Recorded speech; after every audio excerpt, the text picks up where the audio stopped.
We remain steadfast in our commitment in delivering local news that matters. Stories that inspire. Enriching the lives of Filipinos in the Philippines and across the globe. This is your GMA Regional TV. Buong puso para sa Pilipino. Ini ang GMA Regional TV Balitang Bicolandia.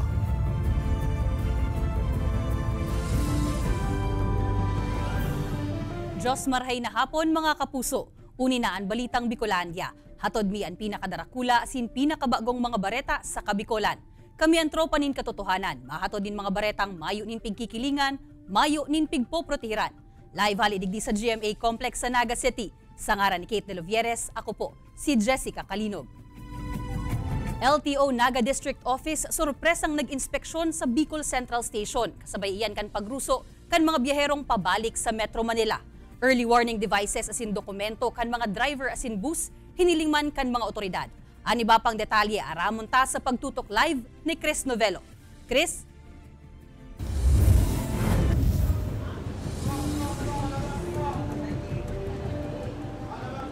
Jessica, sarong bus anday tinugutang makabiyahe kan Land Transportation Office tinhuli kan depektibong early warning device. Yan makalisban na ginibang sorpresang inspeksyon kan ahensya digdi sa Bicol Central Station. Kasabay kan pagruso sa Bicol Central Station kan mga biyaherong pabalik sa Metro Manila makalis ang holiday season. Sorpresang nag-inspeksyon ang Land Transportation Office Naga District Office sa terminal. Nganing masyerto ang salbadong pagbiyahe kan mga pasahero. Hiniling kan mga ini kung nagaganan early warning devices kan mga pampasaherong bus. Siring kan wiper, signalized busina asin iba pa. Pigsyerto man na kompleto sa mga dokumento ang mga drivers in bus. Urog na ang mga tinawan ng special permit kan LTFRB. May sarong bus anday pinabiyahe ninhuli sa palyadong early warning device. Ngunya, so findings mi so upon inspection, may day po kami pinabiyahing bus kasi mayo siyang busina. Ngunya, digwa pa igding saro ini mabiyahe maning turbina, dahil mi pinapahali ta so windshield niya may raot, may gakod nga ni. Pig-transfer man tulos ibang bus ang mga naapektarang pasahero. Hassle, pero may positive way naman kung bakit nag-ano yung mga LTO kasi for safety na din para sa aming mga pasahero po. Enot ng sinabi kan manehemento kan terminal na hasa sa weekend pa ang pagruso kan mga biherong pabalik sa Metro Manila. Kaya pangapunan kaini sa mga bihero. Permit na bigpapagiramdom po sa sa mga pasahero na ini yung mga colorum vans illegal dahil bawal nga na sila magdalagan sa rotang yan. Mayo po yan yung insurance.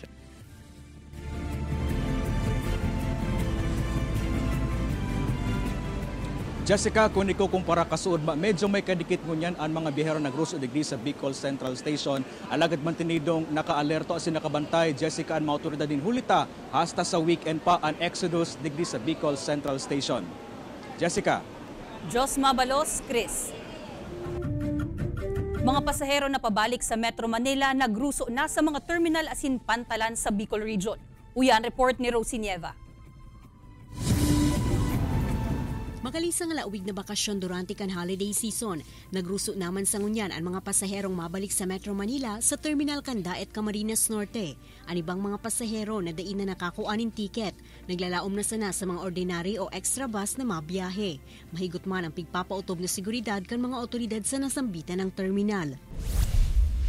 Nagruso man ang mga pasahero sa Bulan Integrated Terminal sa Banwaan kan Bulan, Sorsogon. Sigon sa mga bus company, halos fully booked naman sinda hasta sa aldaw ning Domingo. Alagad huli sa mga special trip na pigtugutan kan LTFRB kaya natauan ning tsansan na makalunad ang mga chance passengers. Sa ngayon, punuan tayo, no? Bale, talagang full blast yung ating mga pasahero sa ngayon. Punuan ang mga buses. Sa Matnog Port sa Banwaan in Matnog, Sorsogon, nagpuon naman na mag-arabutan ang mga pasahero na gikan sa Visayas area. Preparado naman ang Philippine Ports Authority, PCG asin iba pang mga katabang na ahensya, urog na tapiglalauman man na mas madakol pa ang mga tao sa mga masunod na aldaw. Ini si Rosie Nieva, Balitang Bicolandia.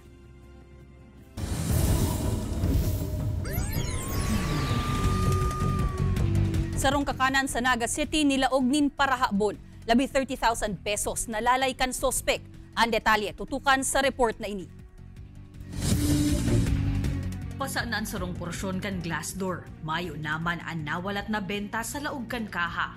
Arog na kaini naabutan kan cashier na si Margie ang pigtatrabahuhan ng restaurant sa may Panganiban Drive, Naga City. Pasado alas 6 nin aga kan petsa 2. Nasa 38,000 pesos subuot ang nalalay kan dai panabibistong sospek. Parte kan benta ninda antes ang paglaog kan bagong taon. As in, nakulang kwarta to para sa may saderita. Perang aldaw tong benta. Kasali na po kayo naman sa benta kang pantry sa ibang negosyo ko ni may sadere. May kutsilyo man asin pidaso nin tiles na nakuha sa laog kan restaurant na sa pagtubod ninda Margie, iyong ginamit kan para habon nganing pasaon ang pintuan. Raot ang CCTV kan kakanan, nagkukondusir manin backtracking ang PNP sa mga pagtaraid na establishmento na may CCTV, nganing makakuha nin lead sa kagibukan panhahabon. Nakalak lang po yan. Siguro po papalagyan na po yan ng roll up or maglagay po ng CCTV. Ang pirming patanid kan mga otoridad, mas maray na ang pirming nagpapasiguro. Taan mga may maraot na intensyon, nagahalat sa nanin oportunidad na maisagibo ang sa indang naiisipan na krimen. Kaibanan si Gerald Gandia, Jessica Kalinog, Balitang Bicolandia. Arson asin robbery saro sa pigihiling kan BFP asin PNP na nasa likod kan nangyaring kasulo sa sarong warehouse sa Vinsons, Camarines Norte. Kunta tutukan sa report ni Rosie Nieva. Makalisang nairehistrong kasulo sa sarang warehouse sa Barangay Santo Domingo, Talisay, Camarines Norte kanakaaging Disyembre 30. Magkasuway ni investigasyon na ang pigigibungon yan kan BFP asin PNP. Napag-araman na sarong persona ang nag-report sa kapulisan. Makalis mahilingan sarong vault na halos 30 metros sa naanrayo sa likod kan warehouse. Ang nalandang po, takot po, may phobia na po ako. Na-shock, di ako makatulog, di ako makakain. Apektado ako sir. Pati pamilya ko. Kinumpirmar man kan kumpanya na pagsasadiri ninda ang nasambitan ng vault na pigbugtakan kan haros milyong pisong kita antas mangyari ang kasulo. Marahay subot ang kondisyon kaini asin mayo ning anuman na danyos na epekto kan kalayo. Tulos man na pigkuananin fingerprints kan soko ang nasambitan ng vault asin isununod digdi ang pagkuamanin fingerprints sa gabos na empleyado kan kumpanya como parte kan investigasyon. Sa ngunyan, apuera sa arso na pigihiling kan BFP, nagtutubod man ang kapulisan na posibleng igwapanin robbery sa insidente. Sa inisyal na pahayag kan kumpanya, posibleng abuto nin 100 million pesos ang danyos sa mga nasulong produkto. Ini si Rosie Nieva, Balitang Bicolandia. Poko mas o menos 100 kilos na green sea turtle na kayang nagpapataw-pataw sa may fishport kan Banwaanin, Kabusaw. Alagad ikinagadan kaini, dahil nasubuot na araman pa, hulitan na sa stage of decomposition na ang pawikan kan makua. Ani ba pang detalye aramon ta sa report na ini. Maaaring tanggap ang gakod. Kasabay kan makusog na hukol sa kadagatan, nakaabot man sa may pangpangkan fishport kan Barangay Castillo sa Kabusaw, Camarines Sur, ang sarong dakulang pawikan. Pigtarabangan kan mga residente na maihawas ini sa tubig, alagad nagin pasakitan man, pinhuli sa gabat kaini. Sa fishport po, may mga tao po duman. Tapos nagkaya rin lang po, nag-aanit po siya naman sa may gilid lang po sa mga water lily. Mahina po talaga siyang buhay. Nalalapa na po siya. Tulos man na ipigapod kan barangay sa LGU ang sitwasyon sa fishport. Sarong green sea turtle anado kayang nagpapataw-pataw sa lugar, sigun sa Wildlife Enforcement Officer na si Abner. Nasa state of decomposition naman ini, nasa sa iyang tansya, 12 semana ng Mayo nin buhay. Kaya day naman naaraman pa ang posibleng kinagadan ka ini. 95 centimeters ang laba kan carapace o shell kan naku ang pawikan. 91 centimeters man ang lapad. Mantang kinakarkulong nasa 100 kilos ang gabat kaini. Digdi po kaya sa muya sa area kan Kabusaw, we are considered as catch basin po, especially during amihan season. Ang gabos po hindi napapadpad talaga during amihan season. Makalihis masukol, inilubong na ang pawikan sa may fishport. Liwat man na pigaabisuhan ang publiko na sa mga panahon na may maengkwentro o madukayang hayop, gadan man o buhay. Tulos ining i-turn over o i-report sa LGU, nganing mai-record an identification kaini. mas magaling po kayo na record yan. Minsan may nakakaano kitang itong medyo ng classic species. Maaraman talang na igwa pa lang kayang kita igdi sa tuyang lugar, especially sa San Miguel Bay. Ini si Jessica Kalinog, Balitang Bicolandia. Sa mga nabitin kan bakasyon durante kan holiday season, asin nagpaplano naman kan sa indang bakasyon ngunya na taon. Uni ang listahan kan regular holiday asin special non-working days ngunya na 2024. Sa Proclamation No. 368 na pinirmahan ni Executive Secretary Lucas Bersamin, manonotaran na daig nakabali sa listahan kan mga holiday an February 25 o an aldaw kan pagkomemorar sa EDSA People Power Revolution. Enot nang sinabi kan Malacanang na nataon na Domingo an February 25 kung kaya day na inipig bali sa listahan. Alagad pigre-respeto kainian pagkomemorar sa EDSA People Power Revolution. Mientras tanto, kabali man sa special non-working days, Aninoy Aquino Day, All Saints Day, Feast of Immaculate Conception of Mary, asin bisperas kan bagong taon. Yaon man ang Chinese New Year, Sabado de Gloria, asin All Souls Day, asin bisperas kan Pasko.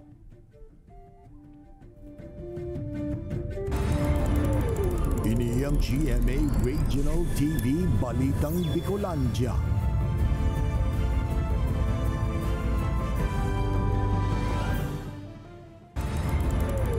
Ini ang GMA Regional TV Balitang Bicolandia.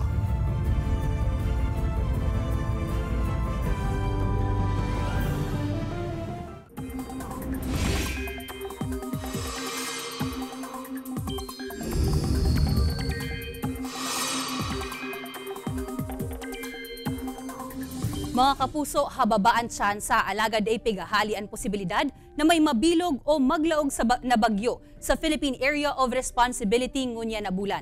Sa ngunyan, mayong anonotarang bagyo alagad posible ang pag-uran sa pirang parte kan nasyon huli sa amihan, easterlies asin localized thunderstorms. Basado sa datos kan Metro Weather, may tsansa nin mga warak-warak na pag-uran sa Camarines Provinces at asin Catanduanes. Posible man ang uran sa iba pang parte kan nasyon.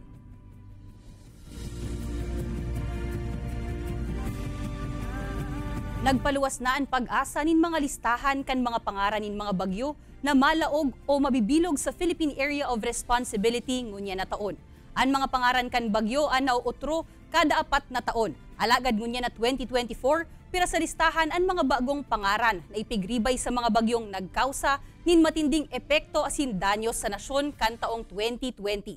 Ang mga pangaran ngunya na 2024 ang pwede pang magamit sa 2028, 2032 asin 2036. 104 HIV cases na ikurit kan Naga City Health Office Hygiene Clinic kan taong 2023. HIV/AIDS testing irarani kan syudad sa mga barangay. May report si Chris Novello. Mas nagdakol pa ang mga nagpositibo sa HIV sa siyudad din Naga kan taong 2023. Susog sa Naga City Hygiene Clinic nakapag-register sinda ng 104 na HIV cases kan nakaaging taon. Mas halang kawini ko ni kukumparar sa 75 na kaso kan taong 2022 ukot tampad kan 139% increase. Sa nasabing numero, 16 anyos ang pinaka-hoven na sin 72 anyos naman ang pinaka-maedadang tinamaan kan helang na binansagang silent epidemic. Iyan paglangkaw kang kaso, indication niya na naggagana ang satuyang programa na magayon ang dalagan kasi may goal kitang gustong maabot by 2030 itong 95 na 95% kang infected individual should be detected. Liwat man at tinawan doon ni Guevara na dapat ikasupog asin dapat nang matuldukan ng stigma sa pagpapates sa nasabing helang. Nagiging dalan kaya ini nga na magabot pa sa mas manalang stage ang helang. Katakod kay ini, plano man na iranikan City Health Office at HIV/AIDS testing sa mga barangay sa syudad. Isinairaram naman kaya sa training ang mga BHWs sa community-based screening kanlambang barangay asin isusunod naman ang mga SK officials. Saro po siyang magayon na programa po, lalo na po na mga kabataan po ngunyan. Mas open po sinda na makiulay sa mga kaidadan po ninda. Kay Banan si Jovel Obiso, Chris Novello, Balitang Bicolandia.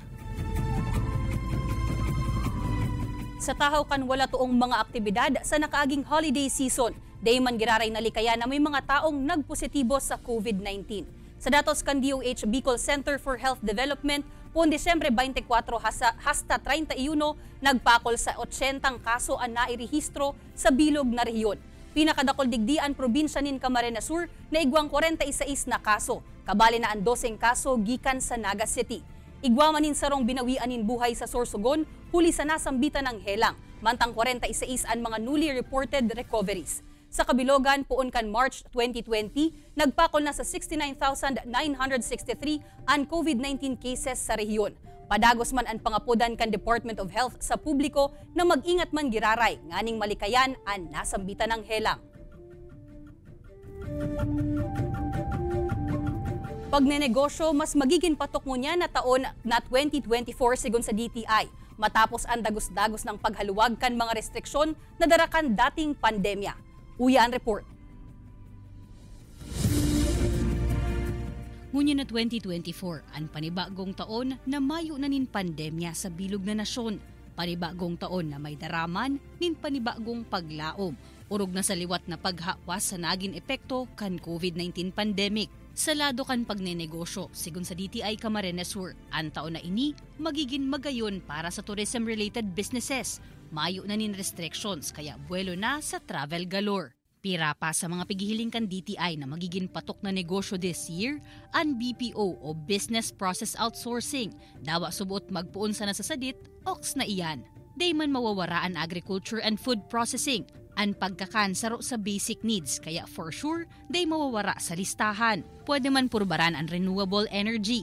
Healthcare, tamas naging conscious ang mga tao sa salud kan mag-pandemic. Real estate development, pati na ang e-commerce o digitalization na saruman sa mga nagtalubo na negosyo kan magpandemya. Lalo na digdi sa mga millennials, sa Gen Z, talagang grabe ang shopping sa e-commerce. In fact, sa trends right now, may hiling talaga na itong person-to-person shopping talagang nabawasan. Kumbaga, of course, yan pa man ginagawa sa person-to-person shopping, pero drastically nabawasan din kadikit na percentage. So gustong sabihin ko talaga, there's really an increasing trend para duman sa mga e-commerce or digitalization. Alagad antes na maglaog sa negosyo, pigabisuhan man ang publiko na ikonsiderar asin i-take advantage an artificial intelligence development. Siring man na hilingon ang mahewas na market para sa negosyo na nag-aabot naman sa pangkinabanalado. Pigyan kami narman kan DTI ang pagpaparehistro, miski kan mga startup business o nagpupuon pa sana sa pagnegosyo. Maski nasa experimental or startup stage pa lang, nakaka-avail na sila ka mga assistance.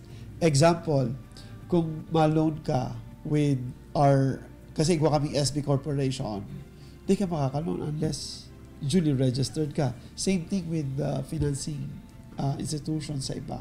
Ano pa man ang maisipan mong negosyo, importante na pag-adalan inininmarhay, asin maghagad nin giya sa mga eksperto, tanganing ang dream business, magiman na success. Kaibanan si Gerald Gandia, Jessica Kalinog, Balitang Bicolandia.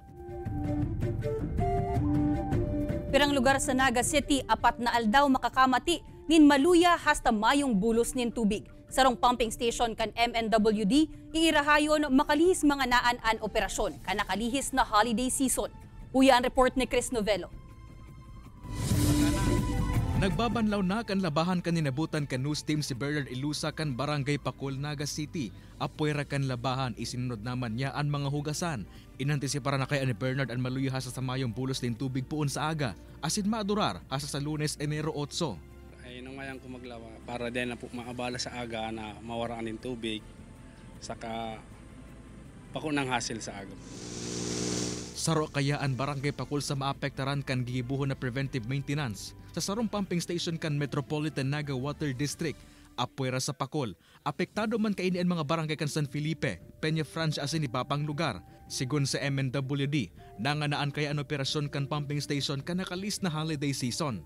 Halos nag-22 hours ang average na running time kan sa tuyang mga pumping stations. And syempre, expected na yan na may mabar down. And sa ngunyan po, si Pacul 3 ang kaipuhantang irayod. Apuera kan Pacul 3, minomonitor man kan MNWD ang iba pa kaini mga pumping station. Sa ibong kaini plano man na magdagdag pa nin mga pumping station ang MNWD ngunyan na taon. Nganan di iban maapektaran ang mga consumer kan maluya sa mayong bulos din tubig tuwing igwang pig-irahay na pumping station. Kaibanan si Jovel Obiso, Chris Novello, Balitang Bicolandia.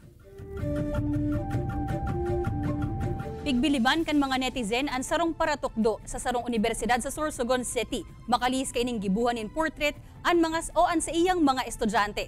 Bako sa nasaro, alagad labi 200 na mga estudyante an sa iyang ginibuhanin portrait sa laog sa nanin 8 aldaw. Sigon ki Teacher John, saro kaya inisa sa iyang pigpromesa in kasong makapasar siya sa licensure examination for teachers. Kaya kan magtrayumpo sa eksaminasyon, day siya nagduwa-duwang puunan an sa iyang pagdrawing. Aminado man si Teacher John na day ini nagin madali, urog na takadakol pang trabaho na dapat niyang tutukan. Dati naman daw nahilig ni Teacher John ang paggibonin mga portrait, dawa pa ka nag-aadal pa siya. Saan nakapasa po ako sa March 2023 Licensure Examination for Professional Teachers. Bilang pasasalamat ko po kay God na natupad po ang pangarap ko na makapasa. Sabi ko sa diri ko na bilang pasasalamat nga ni dito sa tagumpay ko bilang alat passer, ang pinakauna ko po na mga estudyante na ma-handle is tatagan ko po portraits. However po, ang hinatag sa akin is 226 students. So yun po, ginawan ko po gabos na 226 students ning 226 portraits.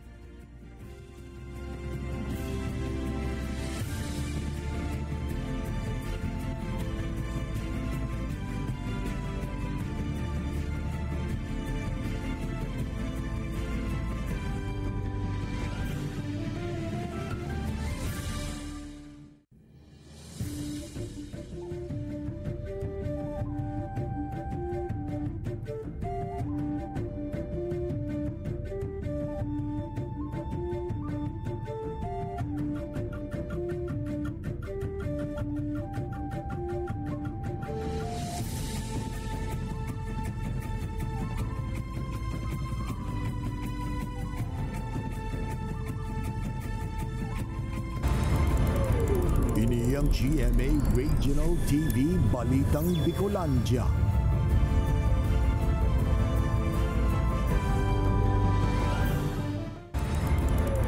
Ini ang GMA Regional TV Balitang Bicolandia.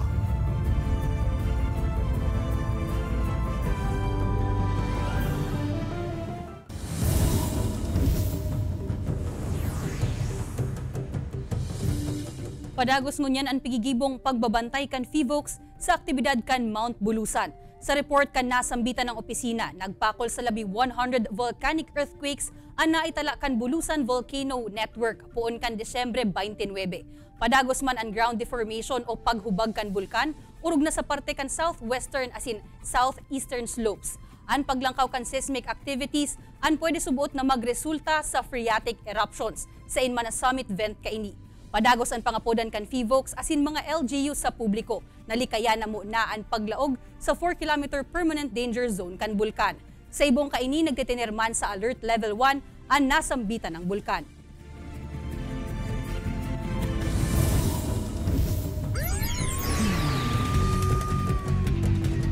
Gadanan sarong lalaki sa banggaan kan motorsiklo asin truck sa Maharlika Highway kan Barangay Bautista, Labo, Camarines Norte. Sa investigasyon kan Labo MPS, gikan ang truck sa Banwaan kan Daet asin pasiring sa direksyon kan Banwaan in Labo.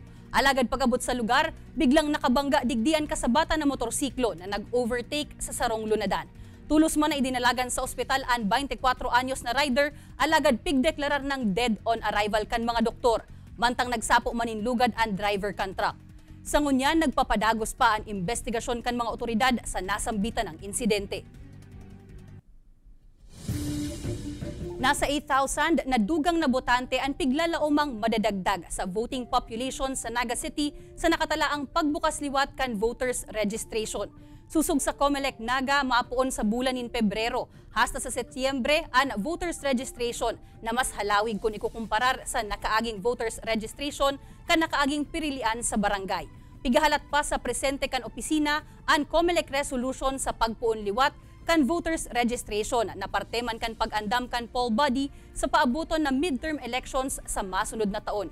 Siring kan nakaaging DSKE kan nakaaging taon, higot man subuot na ipapautob kan komisyon ang kampanya kontra bigay nganing mapuho na ang vote buying sa bilog na nasyon.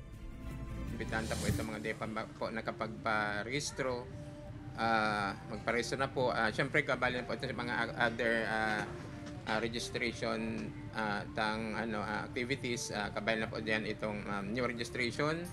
Siyempre, itong reactivation, itong nahili ka na sa listahan, 2 beses din nakaboto, transfers. Bastanteng turog asin pahingalo, pigtatawang importansya ngunya na aldaw. Risks asin sobra o risks kan sobra asin kulang na turog, ihineras man kan sarong medical expert. Aramon taiyan sa report ni Chris Novello. Sa edad na 55 anyos, bihira na subot na makakompleto ning 8 oras sa turog ang jeepney driver na si Dondon. Mantang nagahaloy, nakatuod na naman subot inikan sa iyang lawas. Normal na sa ko yan ay. Tod na kaya sa magmatang amay, tod magmataning magturo ng amay. Alagad makalisan kasi ributan ka na kaaging holiday season, mati-mati subot niya ang pagalasin tungka. Kaya si Tatay Dondon, sleep-sleep din pag may time and peg. Susog sa sarong doktor sa mga adult siring ni Tatay Dondon, dapat na 8 hasta 10 oras subot ang oras din pagturog. Tinawan doon man kan doktor na parehong may maraot na epekto ang sobra sin kulang sa turog. Aras-parehas man lang epekto eh. Pag matatagaro, stress naman kitang maray. Ang mood garo bakong magayon pag nasusobran and nakukulangan yung turog. Pwede man subot kaining matrigger ang comorbidities kan sarong tao, siring kan pagiging hypertensive, paglangkaw kan glucose level kung diabetic asin mental health.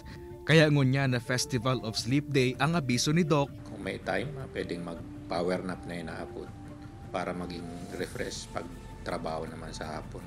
And pagbanggi, mas magayon magturog ng hamay. Kay Banan si Jovel Obiso, Chris Novello, Balitang Bicolandia. Madadalan ang episode na ini asin iba pang pinakahuring lokal na bareta sa official website kan GMA Regional TV, www.gmaregionaltv.com. Pwede man kamong magbisita sa samuyang official YouTube channel, GMA Regional TV, asin i-click ang subscribe button para sa pinakamainit na bareta hali sa manibaybang rehiyon. Mabalo sa mga kapusong Bicolanong nag-antabay, magin sa mga kapuso niyato abroad. Inhulita sa GMA Regional TV, Local News Matters. Asin iyan ang pinakadakula asin mainit na bareta sa Kabicolan. Sa ngaran ni Kate De Lovieres, ako po si Jessica Kalinog. Kami ang GMA Regional TV Balitang Bicolandia. Bilog na puwersa para sa mas dakulang misyon asin mas mahewas na pagserbi sa nasyon.